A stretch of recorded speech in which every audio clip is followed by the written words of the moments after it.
Hello everyone, welcome to Hindi voice. Nilavanti एक श्रापित ग्रंथ। नीलावंती ग्रंथ को भारत सरकार ने बैन कर दिया है क्योंकि इस ग्रंथ को एक श्रापित यक्षिणी के द्वारा लिखा गया है। ऐसा माना जाता है कि जिसने भी लालचवश इस किताब को पढ़ने की कोशिश की उसकी मृत्यु हो गई या फिर वह पागल हो गया। जब बहुत सारे मामले आने लगे तो भारत सरकार ने ग्रंथ को पढ़ने पर पूरी तरह से बैन लगा दिया। नीलावंती एक श्रापित ग्रंथ। ये बहुत समय पहले की बात है। उत्तर प्रदेश के एक छोटे से गांव में एक आदमी था। उसकी एक पत्नी और एक छोटी सी बच्ची थी। जब वह बच्ची 5 वर्ष की हुई तो उसकी माँ की मृत्यु हो गई। इस बच्ची का नाम नीलावंती था। नीलावंती की माँ की मृत्यु के पश्चात नीलावंती के पिता ने उस गांव को छोड़ दिया और नीलावंती को लेकर दूसरे गांव में चले गए। नीलावंती के पिताजी को आयुर्वेद का अच्छा खासा ज्ञान था। नीलावंती भी अपने पिता से आयुर्वेद का ज्ञान लेती थी। नीलावंती के अंदर एक खासियत थी कि वह पेड़ पौधों, जानवरों, पशु पक्षियों सबकी भाषा समझती थी। यही नहीं, नीलावंती के स्वप्न में शैतान भी आते थे और नीलावंती को ज़मीन के नीचे गड़े हुए धन दौलत के बारे में जानकारी देते थे। लेकिन नीलावंती के अंदर उसके पिताजी के अच्छे संस्कार थे, इसीलिए वह सब कुछ जानते हुए भी धन दौलत ज़मीन के नीचे से खोद कर नहीं निकालती थी। नीलावंती को पेड़ पौधे और शैतान जो भी मंत्र बताते थे वह पीपल के पत्ते से बनी किताब पर लिख देती थी।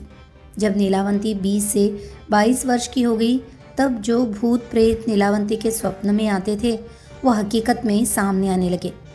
कुछ समय बाद नीलावंती को पता चलता है कि वो एक श्रापित यक्षिणी है जो कि एक श्राप की वजह से इस दुनिया से बाहर नहीं निकल पा रही है। उसे अपनी दुनिया में जाना था। ये सब बात वह अपने पिताजी को बताती है।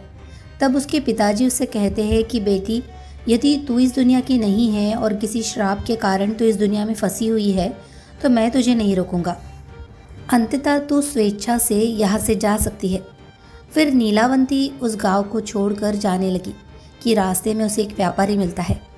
अंततः नीलावंती उस व्यापारी से दूसरे गांव में जाने के लिए कहती है क्योंकि नीलावंती को एक अच्छी आत्मा ने बताया था कि यहाँ से 35 मील की दूरी पर तुम्हें एक गांव मिलेगा और उस गांव में तुम्हें एक बरगद का पेड़ मिलेगा। वहीं से तुम्हें अपनी दुनिया में जाने का रास्ता मिलेगा। इसके अलावा तुम्हें अपने रक्त के साथ साथ पशु पक्षियों की भी बलि देनी होगी। इसी को ध्यान में रखते हुए वह नीलावंती उस व्यापारी से उस गांव में चलने के लिए कहती है। वह व्यापारी नीलावंती को देखकर मंत्रमुग्ध हो जाता है और कहता है कि मैं तुम्हें उस गांव में छोड़ दूंगा, लेकिन बदले में तुम्हें मुझसे शादी करनी पड़ेगी। नीलावंती ने व्यापारी के सामने मुस्कुराते हुए कहा कि ठीक है, मुझे मंजूर है, लेकिन मेरी एक शर्त है कि रात के समय मैं तुम्हारे साथ नहीं रहूँगी। मैं कहाँ जाती हूँ, क्या करती हूँ, इसके बारे में तुम मुझसे कुछ नहीं पूछोगे। व्यापारी ने कहा कि ठीक है, मुझे मंजूर है। उसके बाद वह व्यापारी नीलावंती को अपनी बैलगाड़ी में बिठाकर उस गांव में ले गया। फिर शर्त के अनुसार नीलावंती ने उस व्यापारी से विवाह कर लिया। रात के समय नीलावंती प्रतिदिन बरगद के पेड़ के नीचे तंत्र मंत्र करने के लिए चली जाती थी। वहाँ पर वो अपना रक्त और पशु पक्षियों की बलि भी चढ़ाती थी।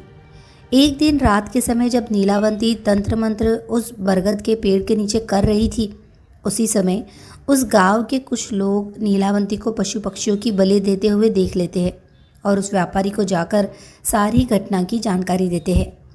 जब अगली रात को नीलावंती अपने समय के अनुसार रात में तंत्र साधना के लिए निकलती है तो उसके पीछे पीछे वो व्यापारी भी चला जाता है और नीलावंती को तंत्र साधना करते हुए देख लेता है। अगले दिन नीलावंती के स्वप्न में शैतान आता है और उसे बताता है कि नीलावंती, कल जब तुम तंत्र साधना के लिए बरगद के पेड़ के नीचे जाओगी, उसी समय बरगद के पेड़ के बगल से जो नदी बहती है उस नदी में तुम्हें एक लाश बहती हुई दिखाई देगी। उस लाश के गले में एक ताबीज़ होगा, तुम्हें उसे खोल लेना है। गले से ताबीज़ को निकालने के बाद उसी नदी में तुम्हें एक नाव पर सवार आदमी मिलेगा। तुम्हें इस ताबीज़ को उस आदमी को दे देना है। वह तुम्हें दूसरी दुनिया के दरवाजे तक पहुंचाने में तुम्हारी मदद करेगा। उस शैतान ने नीलावंती से ये भी कहा कि तुम्हें अपनी दुनिया में वापस लौटने का सिर्फ यही एक ही चांस मिलेगा, दोबारा चांस तुम्हें नहीं मिलेगा। अगले दिन नीलावंती बहुत खुश हुई और रात के समय बरगद के पेड़ के नीचे चली गई। वह तंत्र साधना करके अपनी रक्त की तथा पशु पक्षी की बलि दे रही थी कि उसे नदी के किनारे एक लाश बहती हुई दिखाई देती है। नीलावंती उस लाश के पास जाती है और उसके गले में बंधे हुए तावीज़ को निकालने की कोशिश करती है। उसी समय वहाँ पर वह व्यापारी भी आ गया जो अपने असली शैतानी रूप में आ गया था। वह ताबीज़ की पहली गांठ खोल पाई थी, दूसरा खोलने ही वाली थी कि गांव वाले वहाँ आ गए और नीलावंती को नरभक्षी समझकर कहने लगे कि ये दोनों शैतान हैं, ये दोनों तो सभी गांव वालों को मार डालेंगे, अंततः इन दोनों को मार डालो। सभी गांव वालों ने अपने अपने हथियार लेकर दोनों को दौड़ा दिया। नीलावंती तो बच गई, लेकिन गांव वालों ने उस राक्षस को मार गिराया। राक्षस होने की वजह से वो दोबारा जीवित हो उठा और नीलावंती के पास आकर बोला कि तुम मुझे ये किताब दे दो जिसमें तुमने मंत्रों को लिखा है और मुझे कुछ नहीं चाहिए। तब नीलावंती ने सोचा कि यदि ये किताब इस शैतान को मिल गई तो यह दुनिया के लिए अनर्थ साबित हो सकता है। अंततः नीलावंती ने उस किताब को श्रापित करते हुए कहा कि जिसने लालच में आकर इस किताब को पूरा पढ़ लिया उसकी तुरंत मृत्यु हो जाएगी, और जिसने इस किताब को आधा पढ़कर बीच में ही छोड़ दिया वह पागल हो जाएगा। ये कहकर नीलावंती उस किताब को लेकर भाग गई। उसके बाद नीलावंती का आज तक पता नहीं चला कि वह कहाँ गई। कुछ समय पश्चात वह किताब एक साधु को मिलती है और उस साधु के मन में किसी भी तरह का कोई लालच नहीं था। चूँकि वह किताब दूसरी भाषा में लिखी गई थी, अंततः उस साधु ने उसे सरलतम रूप में अनुवाद करके लिखा ताकि सबको समझ में आ जाए। नीलावंती के बारे में एक और बात प्रसिद्ध थी कि उसे जानने वाला एक मनुष्य आज भी जीवित है। उसे लोग बाजिंद कहते हैं और वह महाबलेश्वर के जंगलों में रहता है। कहते हैं उसकी आयु 1000 वर्ष से भी ज़्यादा है। सबसे आसान तरीका तो यह है कि पहले बाजिंद को खोजा जाए जो उससे जानने वाला है और उसके पास जो जानकारी मिले उसके आधार पर नीलावंती की खोज करे। और एक बात, जो लोग नीलावंती के पीछे थे वो चाहे जिस भी काल में हुए हो या फिर किसी भी जगह से हो, उनमें एक और समानता थी। वे सभी महाबलेश्वर के जंगलों में जाते देखे गए थे। उनमें से केवल 2 लोग ही जाने के बाद फिर से देखे गए थे, वह भी मृत अवस्था में। बाकियों का, जिनकी संख्या सैकड़ों में हो सकती है, क्या हुआ किसी को पता नहीं, क्योंकि उनका शरीर मिला ना कोई अवशेष। अब इतनी जानकारी मिलने के बाद क्या आप अब भी चाहते हैं कि आप भी उस ग्रंथ की खोज करने जाए? तो मैं आपको उस आखिरी इंसान के बारे में बताती हूँ जो नीलावंती की खोज में गया था। शायद आपको कोई काम की बात मिल जाए जो आपको नीलावंती खोजने में काम आ जाए। उसका नाम राव साहिब था। वह रत्नागिरी के पास एक गांव का ज़मींदार था। मुंह में चांदी का चम्मच लेकर जन्म हुआ था। कमी किसी बात की नहीं थी। मल थे इसलिए बल भी था। धन और बल दोनों से वह अपने सामने हर किसी को झुकाना पसंद करता था। बहुत अमीर होने के बावजूद उसे एक बात की कमी हमेशा खलती थी, एक ऐसी बात जिससे सब सुख होने के बाद भी उसकी कई पुश्तों को अफसोस के साथ जीने के लिए मजबूर किया था। इस बात का पता चलते ही वे एक ही बात सोचने लगते थे कि शायद ये किसी तरह से बदला जा सके। वो बात ये थी कि उसके खानदान में बहुत पहले किसी ने केवल गलतफहमी के कारण 7 कुएं भरे जाते इतना सोना और हीरे जवाहरात समुद्र में डुबो दिए थे। उन्हें अफसोस इसी बात का होता था कि काश वह बात बदली जा सकती तो आज दुनिया की सबसे अमीर इंसानों में गिने जाते। पर ऐसा तभी हो सकता था जब समय में पीछे जाकर उस गलतफहमी को दूर किया जा सके।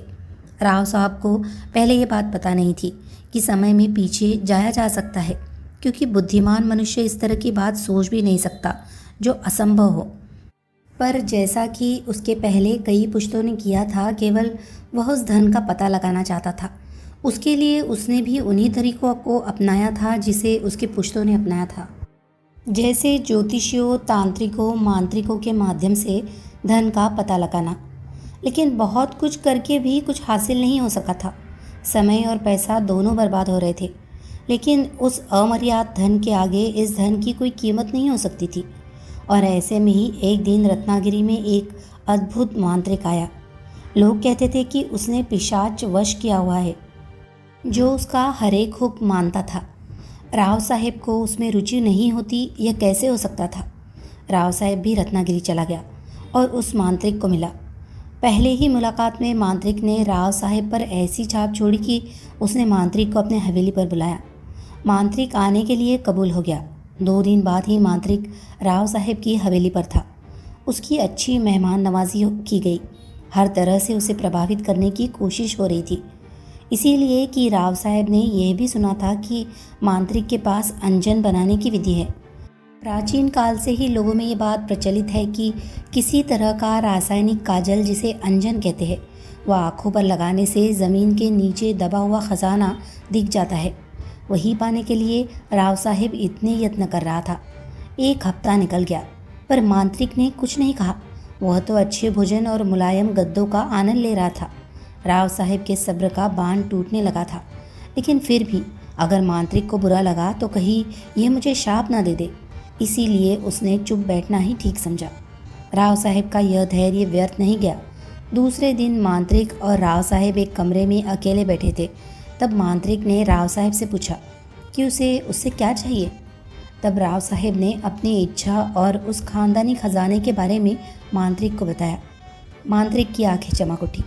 उसने ज़िंदगी में कभी इतने खजाने के बारे में नहीं सुना था, लेकिन उसने अपने चेहरे को निर्विकार रखा और उससे जाहिर नहीं होने दिया कि उसे भी खजाने की लालसा है। उसने राव साहब को अपना इतिहास बताना शुरू किया कि कैसे वह मांत्रिक बना। उसने जो बताया वह यह था, मैं भी पहले एक सीधा साधा किसान था। मेरा नाम बाबू था। मेरी शादी हो चुकी थी, लेकिन माँ बाप से कोई भी तब जीवित नहीं था। मेरे पास कुछ बीघा ज़मीन थी, उससे ही अपना गुजारा करता था। एक शाम मैं खेत से लौट रहा था कि मुझे अपने दोस्त जो आग जलाकर उसके पास बैठकर गप्पे लड़ा रहे थे, वे दिख गए। उन्होंने भी मुझे देखा और आवाज़ लगाई। कहा कि मैं भी थोड़ी देर उनके साथ बैठूं, काम तो रोज़ का लगा ही रहेगा। मुझे भी ये बात ठीक लगी कि आदमी को थोड़ा समय खुद के लिए भी निकालना चाहिए। घर में बीवी राह देख रही होगी, ये बात तो मेरे दिमाग में थी, लेकिन फिर मैंने सोचा कि एकाध दिन थोड़ी देर हो गई तो क्या हो जाएगा, कोई बहाना बना लेंगे। गप्पे लड़ाते लड़ाते समय का ध्यान ही नहीं रहा। बहुत देर हो गई। मैं गांव के बाहर रहता था। मैंने अपने दोस्तों से इजाज़त मांगी और अपने रास्ते लग गया। मुझे खेत जाने के लिए पूरा गांव पार करना पड़ता। घर और खेत के बीच में गांव था। और एक बात थी, मुझे डर बहुत लगता था और मेरे घर जाने के रास्ते में श्मशान भूमि थी। मैं घर इसलिए जल्दी जाता था कि रात को श्मशान के पास से गुजरना ना पड़े, लेकिन उस दिन मुझे बहुत देर हो गई थी। मैंने जैसे तैसे अपने मन को तैयार किया, क्योंकि आगे श्मशान भूमि यानी भूतों का इलाका शुरू होने वाला था। मुझ जैसे डरपोक इंसान के लिए ये बात बहुत गंभीर थी। मैं तेज़ी से अपने कदम बढ़ाने लगा। मुझे बस अपने घर पहुंचना था। अब श्मशान भूमि शुरू हो गई थी। मैं मन में राम नाम जपने लगा। अचानक से अंधेरा बहुत घना हो गया। मेरा डर अब चरम सीमा तक पहुंच गया। मुझे अब इतना ज़्यादा डर लग रहा था कि अब इसी डर की वजह से मेरी मौत ना हो जाए, इस बात की चिंता होने लगी थी। श्मशान के सन्नाटे को उल्लुओं की आवाज़ भंग कर रही थी, जिससे माहौल और डरावना हो गया था। तभी अचानक से किसी के चीखने की आवाज़ आई। डर की एक तेज़ लहर मेरे सीने से दौड़ गई। मैं जगह पर ही खड़ा रहा। दूर कहीं कुछ चमक रहा था। लगता था किसी की चिता जल रही थी। अब मेरी हालत इतनी गंभीर हो गई कि मेरे सीने में तेज़ दर्द होने लगा। मेरी सांस तेज़ी से चलने लगी। धड़कनें सामान्य से दुगनी हो गई।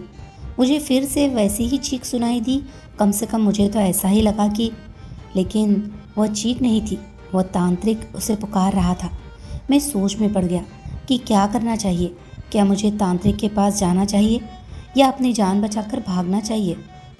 मैंने निर्णय कर लिया कि वह अपनी जान बचाएगा। मैं भागने लगा। मुझे जल्दी से अपने घर जाना था, जहाँ मैं खुद को महफूज मानता था। थोड़ी ही दूर गया था कि वह तांत्रिक मेरे आगे ही प्रकट हो गया। अब तो मुझे लगा कि मैं पक्का मर जाऊंगा, लेकिन तांत्रिक ने अपना अंगूठा मेरे माथे पर लगाकर उसे शांत किया। मुझे बहुत आश्चर्य लग रहा था कि मेरा डर न जाने कहाँ गया था। उस तांत्रिक ने मेरा हाथ पकड़कर उस जलती हुई चिता के पास लेकर गया। मैंने देखा वह चिता कम और हवन कुंड ज़्यादा लग रहा था। उसके आसपास बहुत सी अजीबोगरीब चीज़ें रखी हुई थी। इनमें से कुछ तो भयानक भी थी, जैसे कि इंसान की खोपड़ी, खून से भरे प्याले, अलग अलग मिट्टी के बर्तनों में कई पशुओं के अंग भर कर रखे हुए थे। ये समझ नहीं आ रहा था कि ये सब चल क्या रहा है। मैंने तांत्रिक को पूछने का सोचा, लेकिन तांत्रिक ने जैसे मेरी इच्छा भाप ली। उसने उंगली मुंह पर रखते हुए इशारे से चुप रहने के लिए कहा। मैं बहुत देर तक बैठा रहा, जब तक कि उस तांत्रिक ने सारी विधियां पूरी नहीं की। अब मध्य रात्रि हो रही थी, रात शायद अमावस की रही होगी। तांत्रिक उसकी विधि पूरी होते ही वहाँ से उठा और उसने मुझसे कहा कि उसे आगे की विधि करने के लिए किसी स्त्री की बलि देनी होगी जिसको अब तक बच्चा ना हुआ हो।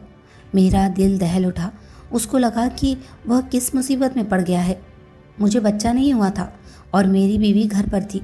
मैं एक साधारण किसान था। मेरी और मेरी पत्नी का ना कभी झगड़ा होता था, न वह मुझे किसी बात के लिए तंग ही करती थी। उस तांत्रिक के पास न जाने कौन सी ऐसी शक्ति थी कि मैंने उसे अपनी बांझ बीवी के बारे में बताया। बताते समय भी मुझे लग रहा था कि ये ठीक नहीं है, मुझे ऐसा नहीं करना चाहिए, लेकिन मेरी ज़ुबान अब मेरे नहीं किसी और के बस में थी। तांत्रिक ने जैसे ही मुझसे मेरी बीवी के बारे में सुना तो वह खुश हो गया। उसने मेरे हाथ में एक बहुत बड़ा छुरा दिया और कहा कि अपनी बीवी को यहाँ लेके आओ या फिर उसका सिर काट कर ले आओ। साथ में एक इंसान की खोपड़ी भी थी और कहा कि यदि बीवी साथ में नहीं आती और अगर मैं सिर काटने का फैसला लेता हूँ तो जैसे ही गर्दन पर छुरा लगाऊँ तुरंत इस खोपड़ी में खून जमा करूँ, बिना एक भी बूंद ज़मीन पर गिराए। मैंने छुरा हाथ में पकड़ लिया। मुझे आश्चर्य हो रहा था कि मैंने ऐसा क्यों किया। मैं घर की तरफ जाने लगा, जहाँ मेरी बीवी सोच रही होगी कि उसका पति हर रोज़ दिन ढलने से पहले खेत से लौट आता है, लेकिन आज ऐसा क्या हुआ कि मध्य रात्रि के बाद भी वह नहीं आ पाया। शायद उसने बहुत देर तक मेरी राह देखी थी और वैसे ही दरवाजे के पास सो गई। मेरा घर सुनसान इलाके में नहीं था। मेरे घर के आसपास भी थोड़ी दूरी पर कई घर बनाए हुए थे, लेकिन देहातों में लोग जल्दी सो जाते हैं, तो 2-4 कुत्तों के अलावा कोई दिख नहीं रहा था। हालांकि कुत्ते कोई नया इंसान गुजरने पर भौंकते ज़रूर थे, लेकिन मुझसे उनकी पहचान थी, इसलिए वह हिले तक नहीं। मैं अपने घर की तरफ बढ़ा। दरवाज़ा अंदर से बंद नहीं किया था। घर में कुछ था नहीं, तो चोरों का कैसा डर, सिर्फ आगे धकेला हुआ था। मैंने सोचा ये अच्छा हुआ। अगर दरवाज़ा बंद होता तो बीवी जाग जाती, जिससे सारा पासा पलट सकता था। बीच बीच में मुझे हैरानी भी हो रही थी कि मैं इतना निर्दयी कैसे हो सकता हूँ, जो किसी तांत्रिक के कहने पर अपनी बेगुनाह बीवी को बेवजह मार डाले। लेकिन ये मेरा दिमाग सोच रहा था। शरीर की कृति इससे बिल्कुल विपरीत, जैसे कोई और मेरे शरीर को चला रहा हो। मैं दरवाज़ा धकेल कर अंदर गया तो वहीं पर मेरी बीवी सोती हुई दिख गई। मेरा दिमाग ज़ोर ज़ोर से चिल्लाने को चाहता था। मैं चाहता था कि बीवी को चिल्लाकर उठा दूं और भाग जाने के लिए कहूं, लेकिन मैं कुछ नहीं कर पाया। मैंने धीरे से छुरा और खोपड़ी बगल में रख दी। अब मेरे हाथ बहुत सफाई से बीवी का गला घोट रहे थे। मेरी अभागी बीवी को आंखें खोलने तक का मौका नहीं मिला। वह छूटने के लिए बहुत छटपटाई, लेकिन सिर्फ कुछ पल के लिए, और फिर सब कुछ शांत हो गया। बाबू का मन बहुत व्याकुल हो गया, लेकिन शरीर से वह वैसा ही निर्विकार था। मैं अपने घर में थैला ढूंढने लगा जिसमें छुरा और खोपड़ी रख सकूं। मुझे थैला मिल गया। मैंने थैले में छुरा और खोपड़ी रखी, थैला कंधे पर लटका लिया, फिर धीरे से अपनी बीवी का शव उठाकर कंधे पर लिया और घर से बाहर आया। बाहर से कुंडी लगाकर घर बंद किया और श्मशान की ओर बढ़ा, जहाँ वह तांत्रिक मेरी राह देख रहा था। श्मशान में पहुंचने के बाद मैंने अपनी बीवी का शव उस हवन कुंड के पास लिटा दिया और तांत्रिक को कहा कि मैं उसकी गर्दन काटने का धैर्य नहीं कर पाया। तांत्रिक ने कहा कि यह काम वह खुद कर लेगा। तांत्रिक ने मुझे बैठने का इशारा किया और उसने दूसरी विधि प्रारंभ कर दी। उसने मेरी बीवी के शव की मांग भरी। हवन कुंड की अग्नि अब बहुत ज़्यादा प्रज्वलित हो गई, तो उसने बड़ी सफाई के साथ मेरी बीवी का सर धड़ से अलग कर दिया। खून की धारा बहने लगी, जो तांत्रिक ने पहले से ही नीचे पकड़े इंसानी खोपड़ी में गिर रही थी। क्योंकि उसे मरे ज़्यादा देर नहीं हुई थी, तो खून अभी भी गर्म था। जब खोपड़ी खून से पूरी भर गई तो तांत्रिक ने आधे से ज़्यादा खून हवन कुंड में डाल दिया। थोड़ा खून जो बचा हुआ था वह उसे कुछ मंत्र बोलने के बाद घूट घूट कर पीने लगा। मैं बिल्कुल सुन्न हो गया। ऐसा अघोरी कृत्य मैंने कभी सपने में भी नहीं देखा था, जैसा मेरी नज़रों के सामने घट रहा था। तांत्रिक ने खून पीने के बाद उसी छुरे से मेरी बीवी के गले से नाभि तक एक चीरा लगाया और उसमें हाथ डालकर दिल, आते, गुर्दा आदि अंग निकाल निकाल कर उस अग्नि में डाल रहा था। साथ ही भयानक आवाज़ में मंत्रों के उच्चार भी कर रहा था। यह सब अगले 1 घंटे तक चलता रहा। जब मेरी बीवी के कपड़ों के अलावा कुछ नहीं बचा तब यह सब थम गया। अब श्मशान का सन्नाटा महसूस होने लगा था। कभी कभी चट चट आवाज़ें करती हवन कुंड की लकड़ियों की आवाज़ के अलावा कोई हलचल नहीं हो रही थी। अग्नि पहले से ज़्यादा धू धू कर जल रहा था। तभी घना कोहरा छाने लगा, लेकिन सिर्फ मेरे और तांत्रिक के आसपास जैसे एक घेरा बन रहा हो। हवन कुंड से एक भयानक पिशाच प्रकट हो गया। उसने तांत्रिक से कहा कि वह उसका कोई भी हुक्म मानेगा और पूछा कि अभी उसे क्या करना है। तांत्रिक ने कहा कि फ़िलहाल उसको कुछ नहीं करना है, लेकिन जब मैं बुलाऊं तब उसे आना होगा। पिशाच ने ये बात मान ली और वह उसी तरह उस कोहरे में गायब हो गया जैसे वह आया था। तांत्रिक ने मुझसे कहा कि हमें अब यहाँ से निकलना होगा, क्योंकि थोड़ी ही देर में सूरज निकल जाएगा और यदि किसी ने हमें यहाँ देख लिया तो बहुत हंगामा हो जाएगा। तांत्रिक ने सारा सामान समेट लिया और मुझसे भी कहा कि वह वहाँ मौजूद हर एक निशानी को मिटा दे, जिससे वहाँ घटी घटनाओं के बारे में पता चल सकता हो। मैंने भी वही किया जो मुझसे कहा गया। सब हो जाने के बाद तांत्रिक श्मशान के पीछे के रास्ते से निकलने लगा। उसने मुझे भी अपने साथ आने के लिए कहा। हवन कुंड और बाकी सब तांत्रिक विधियों की चीज़ें हटाने के बाद से ही मैं पहले जैसा बन गया था और डर से कांपने लगा था। मुझे समझ में आ गया कि मेरे हाथ से कितना बड़ा गुनाह हुआ है। मैं तांत्रिक को पूछने लगा कि मेरे साथ उसने क्या किया था, लेकिन तांत्रिक ने जवाब दिया कि अगर मैं उसके साथ चलूँ तो मुझे सब कुछ बता दिया जाएगा। वैसे भी अब वहाँ पर रहना मेरे लिए अच्छा नहीं होता। यही सोचकर मैं उसके साथ चल पड़ा। लगभग 4 दिन तक सफ़र करने के बाद हम दोनों रात को उस खंडर में पहुँचे जहाँ वह तांत्रिक रहता था। मैंने वहाँ पर देखा तो वहाँ भी वैसी ही अघोरी चीज़ें दिखाई दी जैसे श्मशान में थी। फ़र्क ये था कि तब मैं उन सब का हिस्सा नहीं था, लेकिन अब ना चाहते हुए भी वह मेरी ज़िंदगी में दाखिल हो चुकी थी। यह मेरे भविष्य का हिस्सा बनने वाली थी। हम दोनों ही बहुत थक चुके थे। हालांकि हमने बीच बीच में रुककर थोड़ा सा आराम किया था, लेकिन वह हमारी थकान दूर करने के लिए काफ़ी नहीं था। इसलिए आते ही तांत्रिक और मैं दोनों सो गए। सूरज माथे पर आया तब जाकर तांत्रिक की आंखें खुली। वो उठा और साथ में मुझे भी उठाया। हम दोनों नदी पर जाकर स्नान करके आए। हम दोनों को भूख भी लगी हुई थी, क्योंकि 4 दिनों से बहुत थोड़ा अन्न पेट में गया था। लेकिन वहाँ पर न चूल्हा था, न भोजन की और कोई व्यवस्था। लगता था कि तांत्रिक वहाँ से कई महीनों के लिए बाहर आया था। तभी तांत्रिक ने ज़ोर से पुकारा, सुलेमान।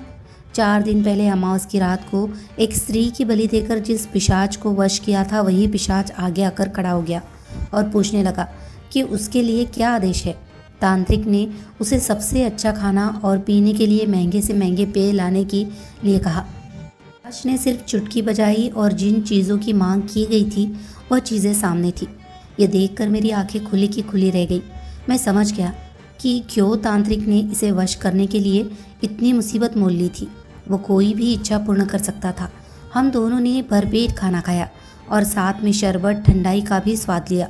मैंने तांत्रिक को याद दिलाया कि उसने साथ चलने पर सब कुछ बताने का वादा किया था। तब तांत्रिक ने बताना शुरू किया। मेरा जन्म कहाँ हुआ था ये तो मुझे याद नहीं है, लेकिन मुझे एक अघोरी ने पाला था जिसका नाम चंद्रा बाबू था। अघोरी वह तांत्रिक जमात होती है जो नर मांस का भक्षण करते हैं। क्योंकि मैं अघोरी के साथ रहता था, इसीलिए हर कोई मुझसे डरता था। वैसे मेरा कोई नाम नहीं रखा गया था, लेकिन चंद्रा बाबू मुझे कन्नम कहकर पुकारता था। बचपन से ही नर बलि और पशु बलि को देखते देखते मेरी जैसे आत्मा मर गई थी। उस अघोरी के साथ रहने से मैं भी अघोरी बन गया था। मरने से पहले चंद्रा बाबू ने मुझको पिशाच वश करने की विधि बताई और कहा कि यदि किसी भी तरह से तुम्हारा गुजारा न चले तभी पिशाच वश करने की सोचना, तब तक नहीं, क्योंकि पिशाच वश करने के लिए तुम्हें वह करना पड़ेगा जो आज तक तुमने कभी नहीं किया। किसी गांव की श्मशान भूमि में जाकर पहले बकरे, कुत्ते और मुर्गे की बलि चढ़ानी होगी और फिर किसी बांझ स्त्री की उसी के पति के माध्यम से बलि चढ़ानी होगी। यदि तुम इसमें सफल हुए तो पिशाच वश हो जाएगा और तुम्हारी हर एक इच्छा पूरी करेगा। उस पिशाच को हमेशा के लिए अपने हुक्म में रखने के लिए हर अमावस को तुम्हें एक बच्चे की बलि चढ़ानी होगी, तभी वह तुम्हारा हर हुक्म मानेगा। नहीं तो तुम्हारी बलि लेकर वह फिर से अदृश्य हो जाएगा। ये कहकर चंद्रा बाबू ने घंटे भर बाद आखिरी सांस ली। 20 सालों तक मैं खुद का पेट भरने के लिए भटकता रहा, क्योंकि मैं सिर्फ अघोरी के साथ रहता था, लेकिन मुझे सभी तांत्रिक क्रियाएं नहीं आती थी, तो मेरा गुजारा मुश्किल से ही हो पाता था। तो मैंने अब पिशाच वश करने की सोची और साल भर से मैं किसी की तलाश कर रहा था। हर ऐसे गांव में जाकर जहां बांझ औरतें हैं, मैंने यह विधि पूरी करने का प्रयत्न किया, लेकिन सफल नहीं हो सका। मैं तुम्हारे गांव में आया। मैंने एक पूरा सप्ताह तुम पर नज़र रखी और फिर यह विधि आयोजित की, जिसमें मैं पूरी तरह से कामयाब हो गया। अब मुझे एक सहायक की आवश्यकता है और मेरे लिए यह काम तुम करोगे। मैं तुम्हारी हर एक इच्छा पूरी कर सकता हूँ, ये तुम अच्छी तरह से जानते हो। और जब मेरा अंत समय आ जाएगा, तब मैं ये पिशाच तुम्हें ही सौंप दूंगा। इसके बदले में तुम्हें सिर्फ इतना करना होगा कि हर महीने की अमावस को बलि देने के लिए एक बच्चा तुम्हें लाना होगा। कन्नम ने बात पूरी की। मैंने उससे पूछा कि ये काम वो पिशाच से क्यों नहीं करवाता, तो उसने कहा कि यही एक काम है जो पिशाच नहीं कर सकता, हमें पिशाच के लिए करना पड़ेगा। मैं मन में बहुत डर गया था। मैं सोचने लगा कि जब मैंने अपनी बीवी का कत्ल किया था, तब मैं होश में नहीं था और मेरा खुद पर काबू भी नहीं था, लेकिन अब मैं पूरे होश में था और ऐसा घिनौना काम फिर से नहीं करना चाहता था। तो मैंने सोचा कि जैसे तैसे इस तांत्रिक से अपना पीछा छुड़ा लो, फिर देखा जाए कि क्या होगा। अमावस की रात जैसे जैसे करीब आने लगी, वैसे वैसे कन्नम मुझे किसी बच्चे को लाने के लिए पीछे पड़ गया। मैंने भी कह दिया कि मैं एक बच्चे को चुन चुका हूँ और बड़ी आसानी से मैं अमावस को उसे वहाँ लाऊंगा। वो बलि की तैयारी की तरफ ध्यान दे। इतना कहने पर भी तांत्रिक निश्चिंत नहीं हुआ था, क्योंकि यह उसके ज़िंदगी और मौत का सवाल था। उसने मुझे उसी दिन उस बच्चे को हाजिर करने को कहा। मैंने कहा ठीक है और बाहर निकल पड़ा। 2 दिन बाद ही अमावस थी, लेकिन मैं वापस उस जगह तभी गया जब अमावस हो चुकी थी। मैंने वहाँ जाकर देखा कि कन्नम का सिर्फ शरीर पड़ा है, जिसका सर नहीं है। तो मैं समझ गया कि अमावस को पिशाच अपनी बलि लेने के लिए आया होगा और ना मिलने पर उसने कन्नम का सर खा लिया। कन्नम की चाह की वजह से मेरी ज़िंदगी बर्बाद हो चुकी थी। ना मेरा घर बचा था, ना परिवार, ना ही मैं अब मेरे गांव ही वापस जा सकता था। मैंने बहुत देर तक कन्नम के शरीर के पास बैठकर सोचा कि आगे क्या करूं, लेकिन कुछ सूझ नहीं रहा था। मैंने कन्नम के घर यानी उस खंडहर की तलाशी ली। कोई कीमती चीज़ तो नहीं मिली, लेकिन एक मंत्रों की किताब मिल गई, जिसमें बहुत से टोटकों की जानकारी थी। मैंने वह किताब उठाई तो उसी जगह पर मुझे और एक कागज़ दिखा, जिस पर हाथ से कुछ लिखा हुआ था। थोड़ा सा पढ़ने पर मुझे पता चला कि वह अंजन बनाने की और इस्तेमाल करने की विधि है। मैंने वहाँ से एक थैला उठाया, उसमें वह किताब और वो कागज़ डाल दिया और चल पड़ा अपनी किस्मत की परीक्षा लेने के लिए। पास ही के पहाड़ पर मुझे एक गुफा मिल गई, जहाँ पर कोई आता जाता नहीं था और कोई जंगली जानवर भी नहीं थे। पास ही झरना बहता था, तो पीने के पानी की कोई समस्या नहीं थी। वहाँ से थोड़ी ही दूर पर एक बस्ती थी, जहाँ से मैं भिक्षा मांग कर लाता और दिन भर उन टोटकों को सिद्ध करने की कोशिश करता। मैंने सबसे आसान लगने वाले टोटके, जिसमें कोई बलि या किसी की हत्या की ज़रूरत ना हो, चुने और वशीकरण, दूसरों की मन की बात जान लेना आदि टोटके सिद्ध कर लिए। मैं अब अंजन तैयार करने के पीछे लग गया।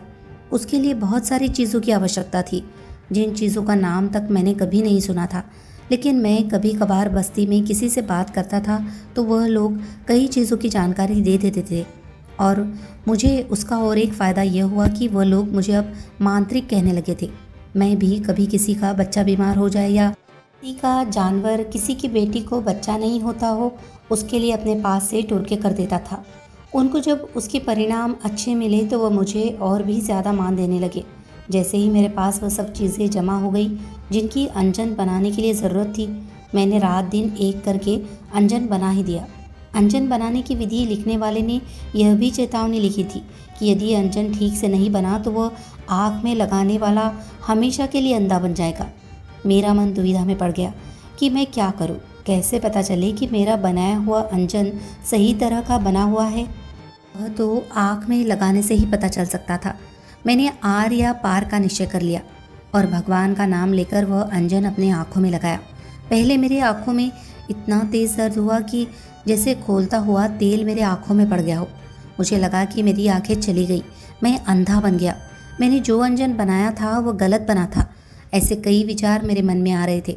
मैं दर्द से चिल्ला रहा था, गुफा की दीवारों पर अपने सिर को पटक रहा था। कुछ देर बाद जब थोड़ा सा दर्द कम हुआ और धुंधला नज़र भी आने लगा तो लगा कि मैं पूरी तरह से अंधा नहीं हुआ हूँ।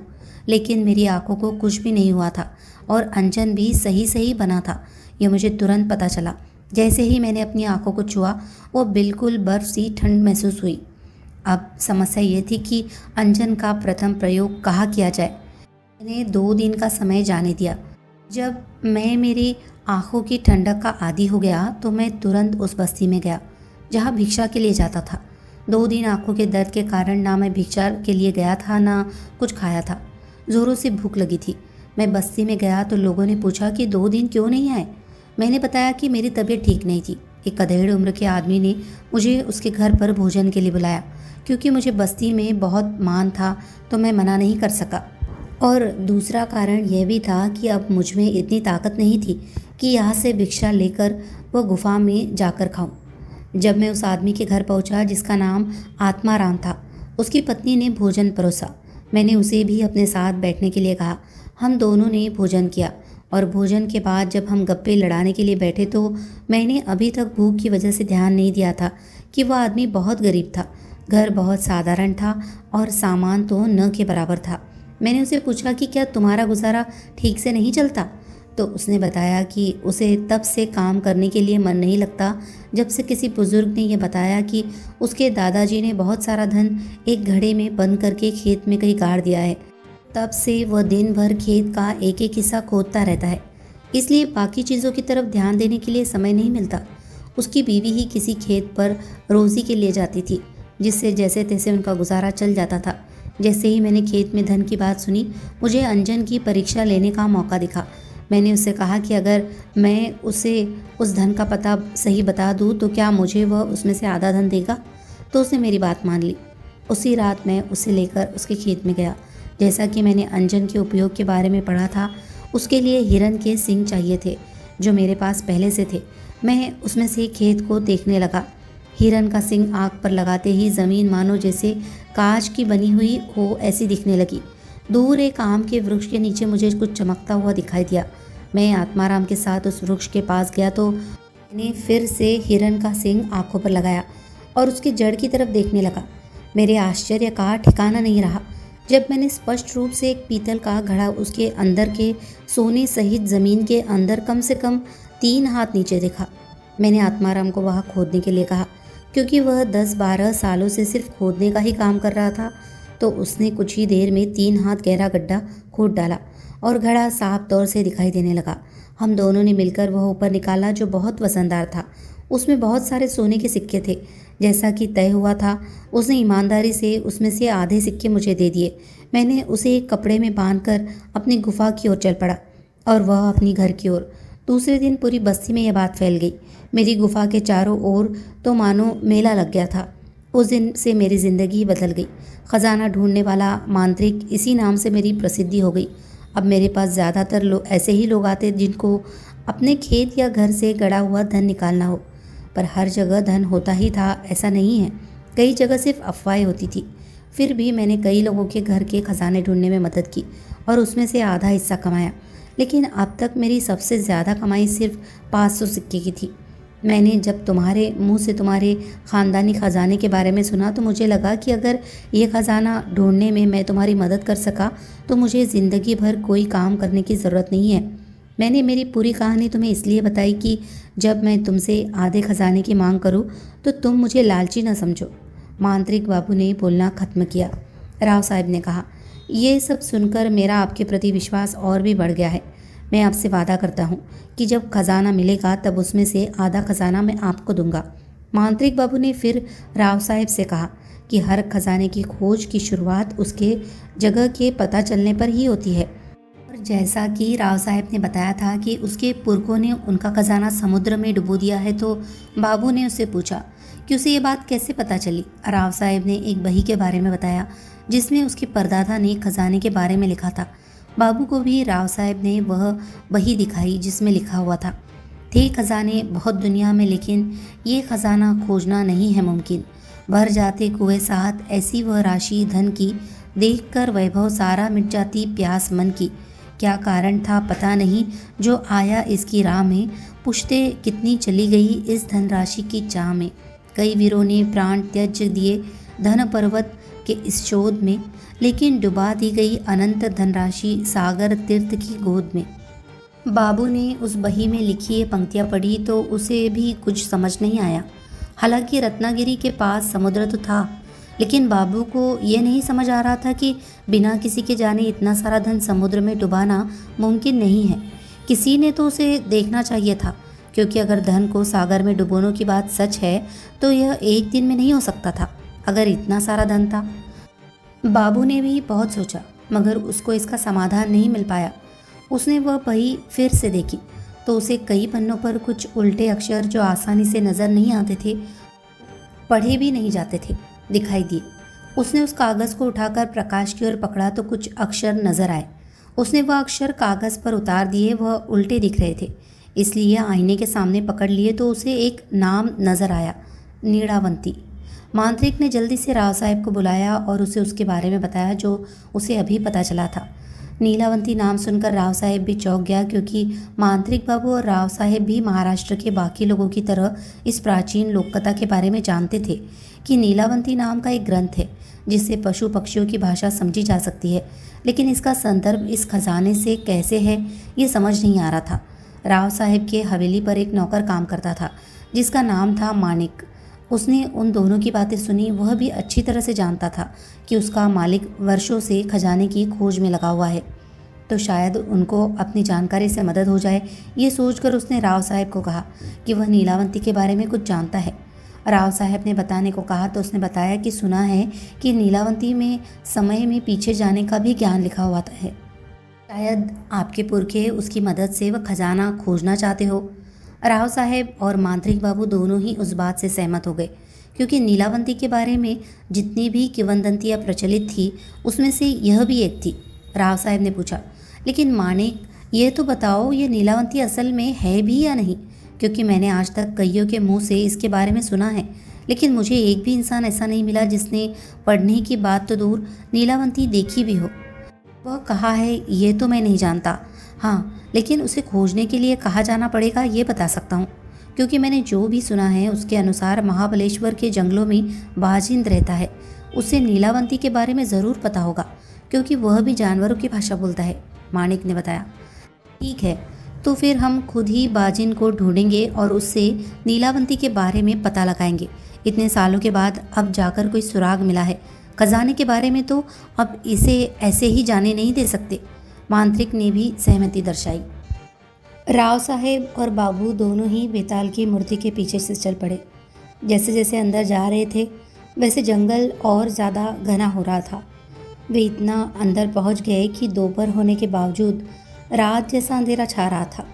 सीधे चलना जितना कहा गया था उतना आसान नहीं था, क्योंकि रास्ते में पेड़ पौधे, बड़ी बड़ी शिलाएं इतनी थी कि कई बार रास्ता भटक जाते थे। उन्होंने मशाल जलाई जो साथ में लाई थी। पता नहीं कितनी देर हुई, लेकिन ना वेताल की मूर्ति दिखने का नाम ले रही थी, न जंगल खत्म होने का।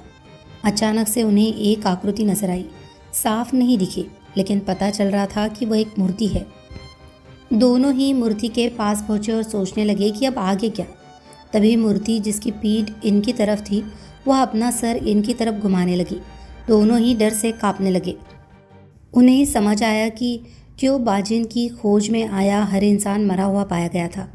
वो था डर, लेकिन सिर्फ डर नहीं, जिस जगह पर वे खड़े थे वहाँ की जगह धीरे धीरे सिकुड़ने लगी। इतनी कि लगता था वे दोनों उसमें पिस जाएंगे। चारों ओर से जगह इतनी संकरी हो गई कि उन दोनों का दम घुटने लगा। तभी उनके पैरों के नीचे एक सुरंग तैयार हो गई और वे दोनों उसमें गिर गए। वो सुरंग कहीं निकलने का गुप्त रास्ता था। बाबू और राव साहिब दोनों ही उस पर से फिसलने लगे। कुछ देर बाद वे कहीं पर गिर गए। जंगल के मुकाबले वहाँ पर बहुत प्रकाश था। उन्होंने देखा कि वह कोई पुराना किला था। बाकी किलों की तरह यह ऊंचाई पर नहीं था, बल्कि ज़मीन की सतह के काफ़ी नीचे बना हुआ था। किले की हालत कुछ खास अच्छी नहीं थी। कुछ दीवारें, खंभे बचे हुए थे, बाकी सब गिर गया था। गिरते समय बाबू और राव साहिब का शरीर कई जगह से छिल गया था और कपड़े भी थोड़े से फट गए थे। उन दोनों को ये पता नहीं चल पा रहा था कि वे जंगल के कौन से हिस्से में हैं। दोनों ही वहाँ से बाहर निकलने का रास्ता खोजने लगे, क्योंकि वे जहाँ से गिरे थे उस सुरंग का छोर 10-12 हाथ ऊंचाई पर था। चढ़ाई सीधी थी, इसीलिए वहाँ पर आसानी से पहुँचा नहीं जा सकता था। दूसरी बात यह थी कि वे उस जगह वापस जाना भी नहीं चाहते थे। जैसा कि किला ज़मीन की सतह के नीचे उकेरा गया था, तब भी बहुत विशाल परिसर में फैला हुआ था। जब इसे बनाया गया था तो मजदूर नीचे आते ही होंगे, तो ऊपर चढ़ने के लिए कोई न कोई रास्ता ज़रूर होना चाहिए था। पर बहुत देर तक ढूंढने के बाद भी ऊपर जाने का जरिया मिल नहीं रहा था। परिसर में बहुत सी गुफाएं भी थी, लेकिन वो अंदर कितनी गहरी है इसका अंदाज़ा नहीं लग रहा था। इनके पास जो मशाल थी वह थोड़ी देर पहले की हड़बड़ी में कहीं गिर गई थी। समय निकलता जा रहा था। दिन का कौन सा समय है ये तो पता नहीं चल पा रहा था, लेकिन वह कभी न कभी तो ढलने वाला तो था।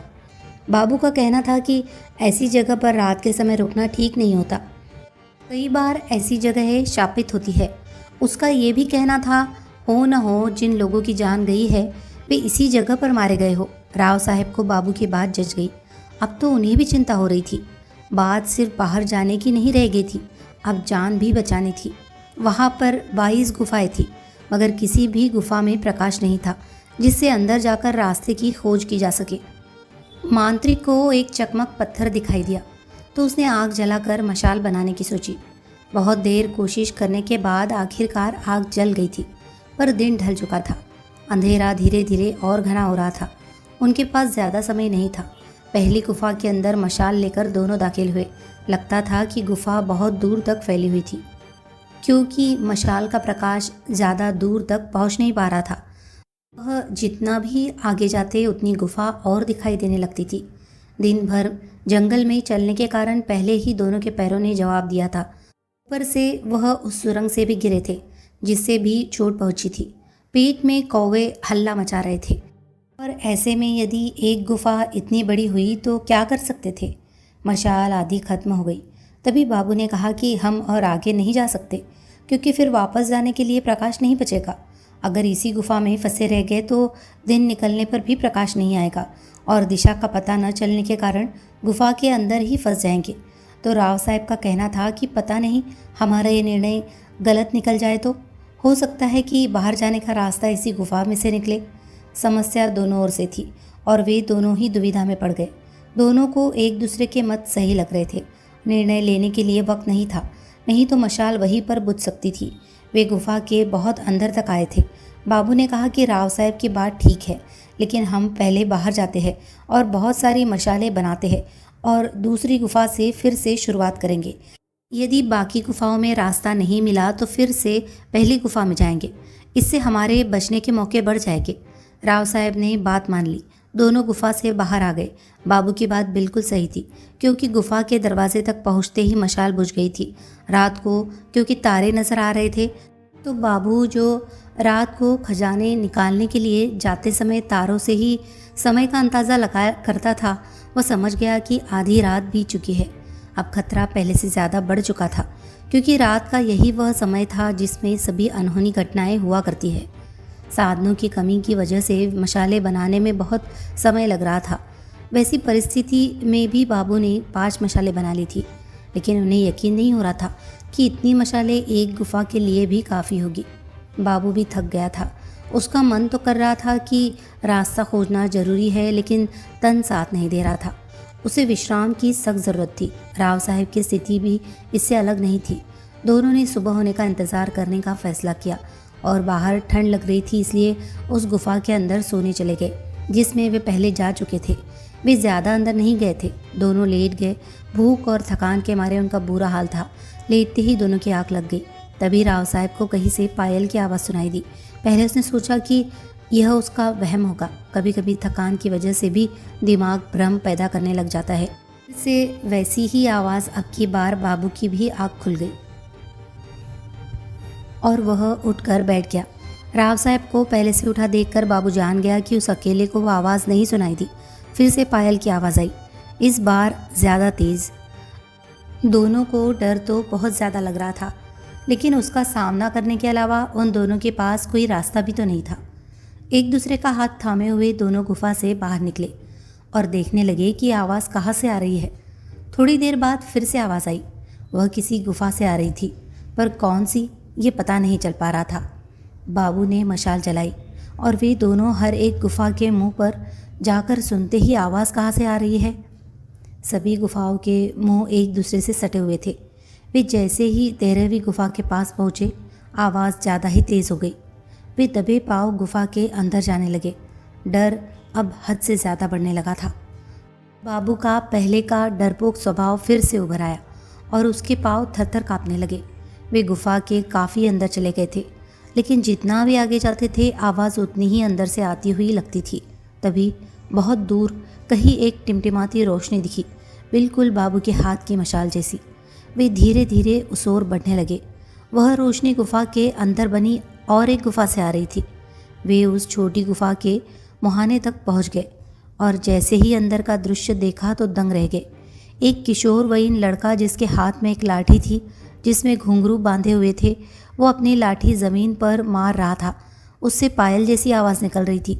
उसके आसपास जंगल के हर एक जानवर का एक एक प्रतिनिधि उपस्थित था, जैसे उन सब की सभा हो रही हो और वह लड़का उनका नेतृत्व कर रहा हो। वह लड़का प्रत्येक जानवर से बात कर रहा था। बाबू और राव साहब समझ गए कि यह वही है जिसकी तलाश वे कर रहे थे, बाजिंद। गुफा में शेर, भेड़िया, लोमड़ी, लकड़बग्गा, हिरन, मोर, सांप, बिच्छू आदि कई प्रकार के जंगली पशु थे। जंगल में जिनका आपस में बैर होता था, वे जानवर भी एक दूसरे के पास बैठे हुए थे। बाबू और राव साहब हैरान हो गए थे। वे सोच रहे थे कि अंदर कैसे जाए, कहीं किसी जानवर ने हमला कर दिया तो। वे गुफा के अंदर तो आ गए, लेकिन आगे नहीं बढ़े। तभी उस लड़के की नज़र उन पर पड़ी। उसने अपना सिर हिलाकर उनको पास आने के लिए कहा। बाबू और राव साहब दोनों भी उसके पास चले गए।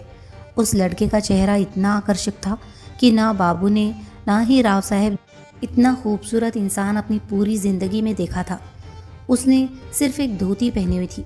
उसका बदन बेहद गठीला था, पुष्ट भुजाएं थी, लंबे बाल कंधे पर झूल रहे थे और मुस्कान के तो क्या कहने। कोई इंसान ही क्या, जानवर भी उस मुस्कान का कायल हो जाता। उसके चेहरे पर एक अजीब सी शांति थी जो उन्होंने किसी के चेहरे पर नहीं देखी थी। संसार के सभी सुविधाओं से दूर सिर्फ इन जानवरों के बीच रहकर भी वो इतना खुश दिखता था कि जितना खुश संसार का सबसे अमीर इंसान भी न हो। लड़के ने उनसे पूछा कि वे यहाँ कैसे पहुँचे, ये उसे मालूम है, लेकिन उनके यहाँ आने का हेतु क्या है, ये वह जानना चाहता था। उसने कहा कि यदि वे नीलावंती के बारे में जानने आए हैं तो मुश्किल है कि वे यहाँ से जिंदा वापस जाए। उन्हें मारा नहीं जाएगा, लेकिन नीलावंती का रहस्य ही यह था कि उसे एक बैठक में सुनना पड़ता था। लड़के का कहना था कि वो एक बैठक में उसे सुना सकता था, लेकिन सुनने वाले में इतनी क्षमता न होने के कारण वे अपनी जान से हाथ धो देते थे। तब राव साहब ने कहा कि उन्हें नीलावंती के बारे में सिर्फ इतना जानना है कि उनके किसी पुरखे ने लिखी किताब का उससे क्या संबंध है। उनकी जानवरों की भाषा समझने में कोई रुचि नहीं है और अपने खानदानी खजाने, बाबू से मुलाकात और उस गुफा तक पहुंचने की पूरी कहानी बताई। तब लड़के ने कहा, मेरा कोई नाम नहीं है। मैंने यहाँ आने वाले लोगों के मुंह से ही सुना है कि लोग मुझे बाजिन के नाम से जानते हैं। लोग समझते हैं कि मैं जानवरों की भाषा जानता हूँ। यह नीलावंती की वजह से है, लेकिन मैंने उस ग्रंथ को पढ़कर जानवरों की भाषा नहीं सीखी। खुद रुद्र गणिका नीलावंती ने मुझे ये भाषा सिखाई है। क्या नीलावंती स्त्री थी? यह हमें नहीं पता था। हमने सिर्फ इतना ही सुना है कि नीलावंती नाम का एक ग्रंथ है जिसे पढ़ने से जानवरों की भाषा समझती है। राव साहब ने कहा, लेकिन आप नीलावंती के बारे में क्यों जानना चाहते हैं, ज़रा बताइए, बाजिन ने कहा। राव साहब ने अपनी जेब में रखा वो कागज़ निकाला जिस पर खजाने का उल्लेख किया गया था और जिस पर नीलावंती अक्षर उल्टे लिखे गए थे। वो कविता पढ़ते ही बाजिंद मुस्कुराने लगा। बाबू और राव साहब दोनों उसके चेहरे की तरफ देखने लगे। बाजिन ने कहा कि इसका उत्तर तो बहुत ही आसान है। बाजिन ने कहानी शुरू की, क्योंकि यह मेरे जन्म के पहले की बात है और मेरी उम्र अभी 1100 साल है, तो यह घटना बहुत पुरानी है। आप इसे ध्यान से सुनिए, क्योंकि इसी कहानी में आपके खजाने का रहस्य छुपा हुआ है। पहले के लोग बहुत ही अक्लमंद थे। वे जानते थे कि मनुष्य प्रकृति के साथ इतना नहीं एकरूप हो पाता जितना पशु, पक्षी, पेड़ पौधे होते हैं। इसी से वे इस सृष्टि में अपना वजूद बनाए रखते हैं। वे प्रकृति के नियमों के बारे में हमसे बहुत ज़्यादा जानते हैं।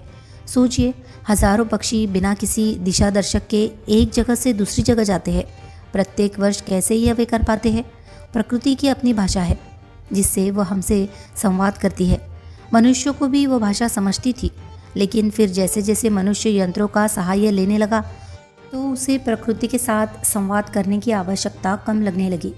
जिन लोगों को अब भी प्रकृति के रहस्य जानने थे, उनके लिए उसका एकमात्र जरिया था जानवर, जिनसे बात करके वह उन रहस्यों को उजागर कर सकता था।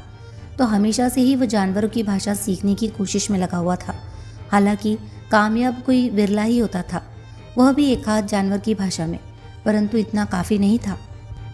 फिर किसी ने जाना कि बच्चे का जन्म हो जाने के बाद यदि उसको पहली बार पिलाया जाने वाला पानी जंगल में रखकर जब सभी पशु पक्षी जानवर पी ले तो उसका एक घूंट बच्चे को भी उन सभी जानवरों की भाषा का ज्ञानी बनाएगा जिन्होंने वह पानी पिया है। जिसने ये बात खोजी थी वह मनुष्य था नीलावंती का पिता। जब नीलावंती पैदा हुई थी उसके 3 दिन पहले उसके पिता ने जंगल में एक बर्तन में पानी भरकर रखा था। उन 3 दिनों में जंगल के लगभग सभी जानवरों का मुंह उस पानी को लग गया था। नीलावंती पैदा होने के तुरंत बाद उसको वह पानी पिलाया गया। उसका प्रभाव यह हुआ कि वह चिड़िया, चींटी, कौवे, कुत्ते आदि बहुत से जानवरों की भाषा समझने लगी। वो जानवरों की भाषा समझती थी तो उनको उन्हीं की भाषा में उत्तर देती थी। लेकिन जब गांव के लोगों ने यह सुना कि छोटी सी लड़की के मुंह से इंसानी भाषा से पहले जानवरों की आवाज़ें निकल रही है, तो उन्होंने उसके पिता से कहा कि यह लड़की शापित है, इससे गांव पर कोई संकट आ सकता है, तुम इसे जिंदा नहीं रख सकते।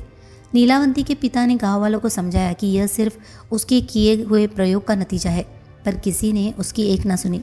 पंचायत बिठाई गई और सभी ने एक मत से निर्णय किया कि ऐसी लड़की जो जानवरों की आवाज़ें निकालती हो, उसे जीने का कोई अधिकार नहीं है। हो सकता है उसके माध्यम से जंगली श्वापद, सांप, बिच्छू गांव में घुसे और हमारे बच्चों और प्रियजनों को नुकसान पहुंचाए। उससे पहले ही यदि इस लड़की को मार दिया जाए तो उसकी नौबत ही नहीं आएगी।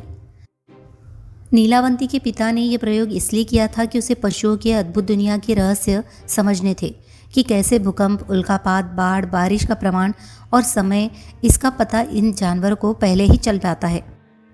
यदि इनसे ये बातें जान ली जाए तो हम भी मनुष्यों की कितने संकटों से रक्षा कर सकते हैं। जब पंचायत के निर्णय का पता नीलावंती के माता पिता को चला तो उनके पैरों तले ज़मीन ही खिसक गई। नीलावंती की माँ ने कहा कि हमें कैसे भी करके इस लड़की को बचाना चाहिए। जिन पशुओं की भाषा जानने की वजह से इसकी जान खतरे में पड़ गई है, अब वे ही इसकी रक्षा करेंगे। सिर्फ 12 दिन की नीलावंती को लेकर उसके माता पिता जंगल की ओर भागे और उसे लेकर वहीं रहने लगे। नीलावंती को भी जंगल बहुत पसंद आया और जंगल के श्वापदों को भी नीलावंती भा गई। सभी जानवर जिनकी नीलावंती भाषा बोलती थी वे नीलावंती से बहुत प्यार करते थे। जिनकी भाषा नहीं आती थी उनकी भाषा नीलावंती सहवास से सीख गई। 2 साल की होने तक तो नीलावंती जंगल के किसी भी जीव की भाषा बोल और समझ रही थी और साथ ही अपने माता पिता के साथ मनुष्यों की भाषा में भी बोल रही थी। उसके पिता का जो सपना था वह साकार हो चुका था। उन्हें ऐसे ऐसे रहस्य नीलावंती के माध्यम से पता चल रहे थे जो कभी कानों से भी नहीं सुने थे।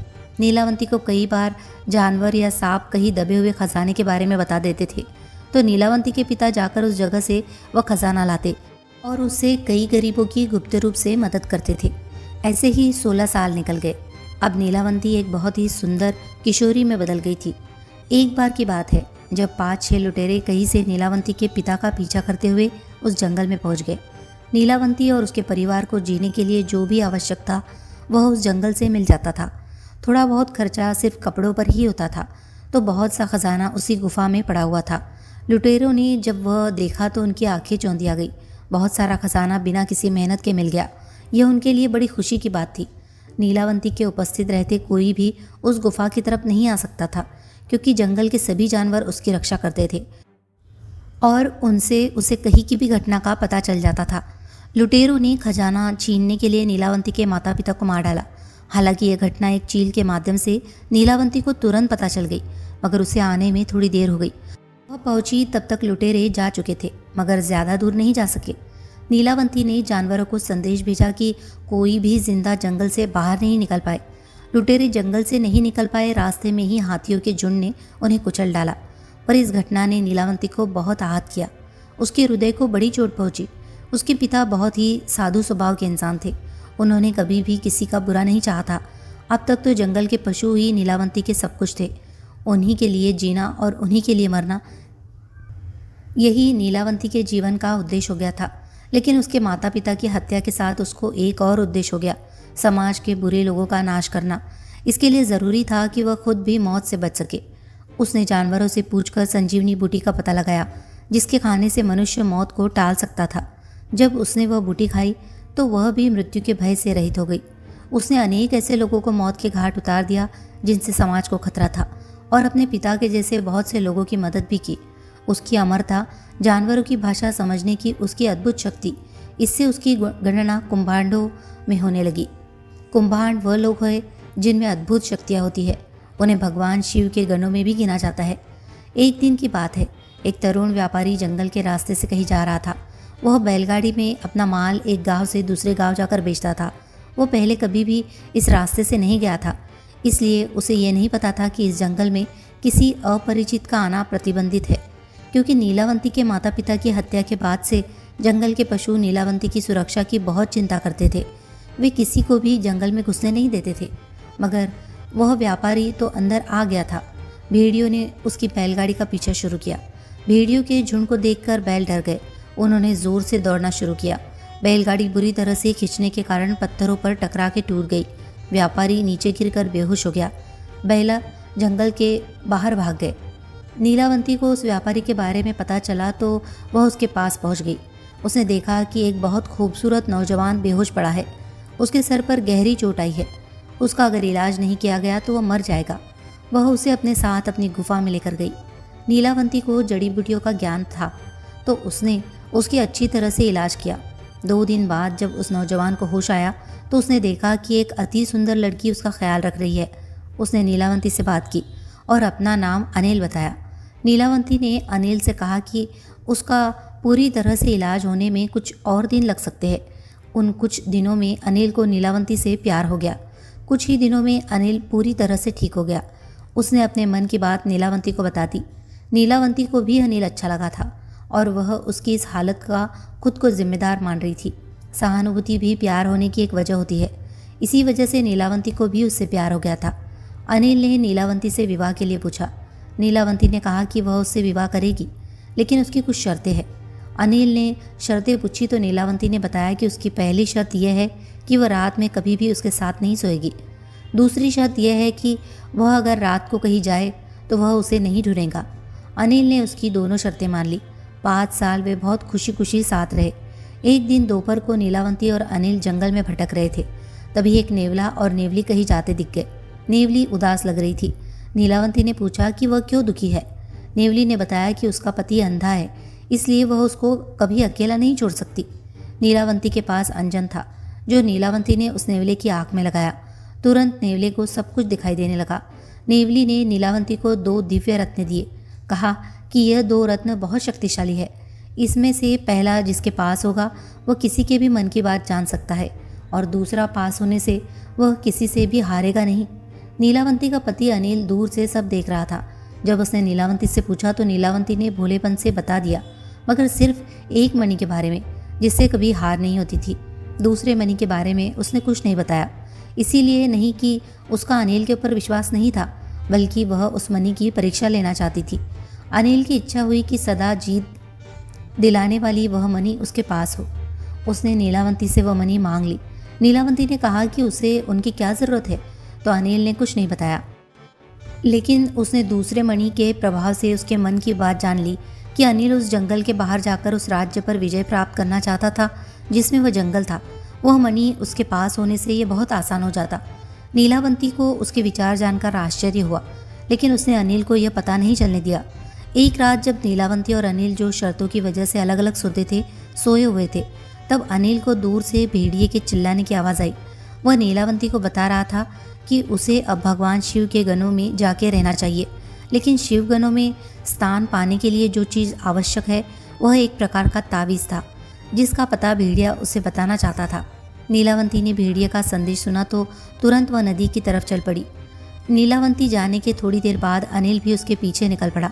नीलावंती जान गई कि अनिल उसका पीछा कर रहा है, लेकिन उसने उसे मना नहीं किया। नदी के किनारे पहुंचने पर भेड़िया नीलावंती से मिला और उसने बताया कि अभी थोड़ी देर बाद एक प्रेत नदी में बहता हुआ आएगा। उसकी कमर में वह तावीज़ बंधा हुआ है जिसकी मदद से वह भगवान शिव के गणों में शामिल हो सकती है। नीलावंती नदी के किनारे ही उस प्रेत का इंतजार करती हुई बैठ गई। आधी रात के समय नदी में एक प्रेत बहता हुआ आया। नीलावंती उस प्रेत के पास गई और उसे खींचकर किनारे पर लेकर आई। अनिल पूरी घटना पेड़ के पीछे छिपकर देख रहा था। नीलावंती की पीठ अनिल की तरफ थी तो उसे वह क्या कर रही है यह नहीं दिख रहा था। नीलावंती ने प्रेत के कमर में बंधा तावीज़ देखा। वह बहुत ही विशेष दिख रहा था और खुद से चमक रहा था। नीलावंती तावीज़ खोलने लगी लेकिन वह इतनी मजबूती से बंधा था कि छूटने का नाम नहीं ले रहा था। नीलावंती ने आसपास देखा कि काटने के लिए कोई चीज़ मिल जाए, लेकिन पत्थर भी नहीं थे, सिर्फ रेत ही थी। नीलावंती दांत से रस्सी काटने के लिए प्रेत के ऊपर झुक गई। अनिल जो पीछे से घटना देख रहा था उसे लगा कि नीलावंती प्रेत खा रही है। वो बहुत डर गया और भागकर गुफा में जाकर बैठ गया जिससे नीलावंती को कुछ पता न चले। अनिल को नहीं पता था कि नीलावंती ने उसे उसके पीछे आते हुए देख लिया था। बड़ी मुश्किल से वह तावीज़ निकालने के बाद नीलावंती उसे लेकर अपनी गुफा में आ गई। अनिल वहीं पर बैठा हुआ था। उसने पूछा कि वह कहाँ गई थी। नीलावंती ने उसे विवाह के वक्त की शर्त याद दिलाई, लेकिन अनिल ने कहा कि वह सब जानता है कि वह मुर्दा खाने के लिए गई थी और उसे अब ऐसी औरत से कोई संबंध नहीं रखना है। वह उसे छोड़कर जा रहा है।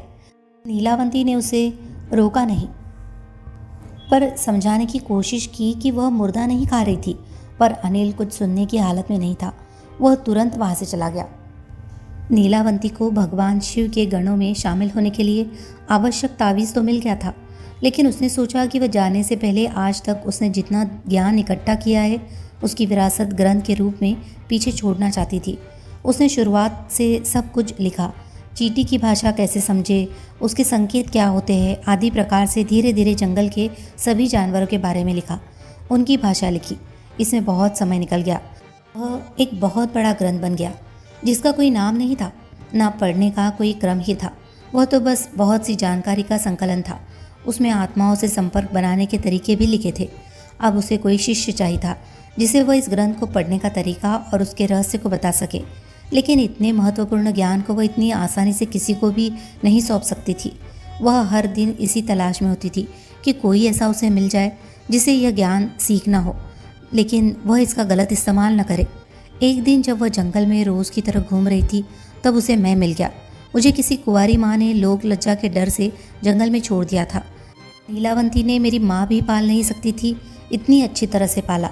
मैं भी बड़े होते होते जानवरों की भाषा और वह सब ज्ञान जो नीलावंती ने उस ग्रंथ में लिखा था सीख गया। हालांकि इसके लिए मुझे ग्रंथ पढ़ने की आवश्यकता नहीं पड़ी।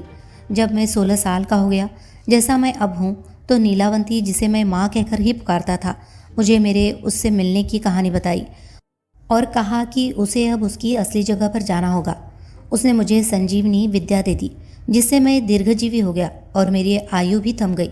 पिछले 1000 सालों से मैं 16 वर्ष की अवस्था का ही हूँ। संजीवनी विद्या देने के बाद नीलावंती ने किसी मंत्र का उच्चारण किया तो उसे लेने के लिए दूसरी शिवगणिकाएँ आई। उनके साथ नीलावंती हमेशा के लिए शिवगणों के साथ रहने चली गई। फिर मैं भटकते भटकते इस जंगल में आया और यहीं पर बस गया। तब से मैं यहीं रहता हूँ और इस जंगल की रक्षा करता हूँ। बाजिन ने कहानी पूरी की। लेकिन तुमने हमारे प्रश्न का उत्तर नहीं दिया, बाबू ने कहा।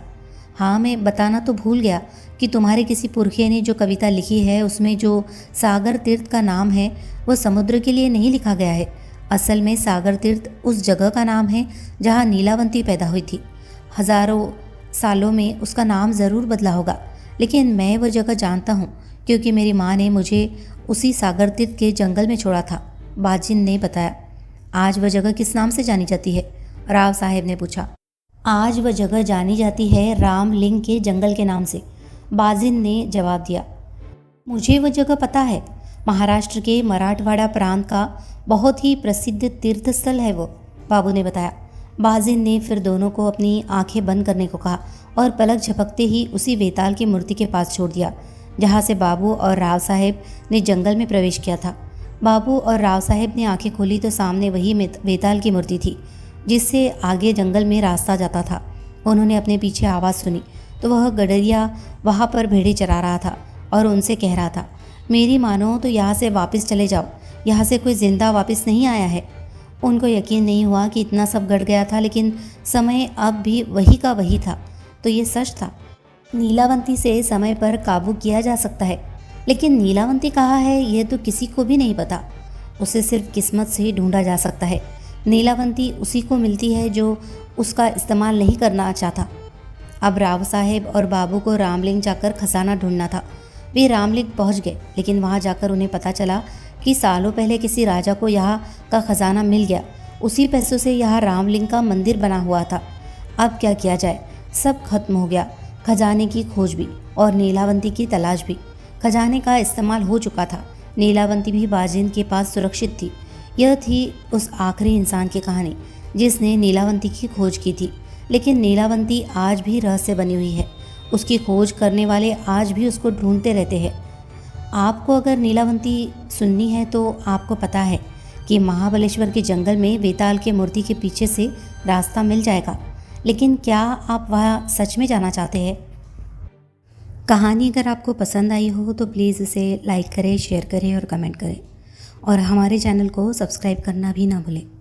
धन्यवाद।